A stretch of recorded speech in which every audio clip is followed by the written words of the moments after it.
Has your check engine light come on?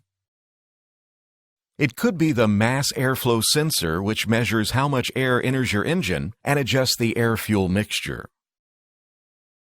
Or it could be a misfire. Your engine spark plug wires, ignition coils, and spark plugs all have to work perfectly to ignite the air-fuel mixture in the combustion chamber. If one part fails, the spark plug won't ignite the fuel, causing an engine misfire. It could also be a failed oxygen sensor, which measures unburned exhaust gases to monitor how your engine is running. Another common culprit is the catalytic converter, which burns off harmful emissions before they head out your tailpipe. It could also be as minor as a loose gas cap causing your check engine light.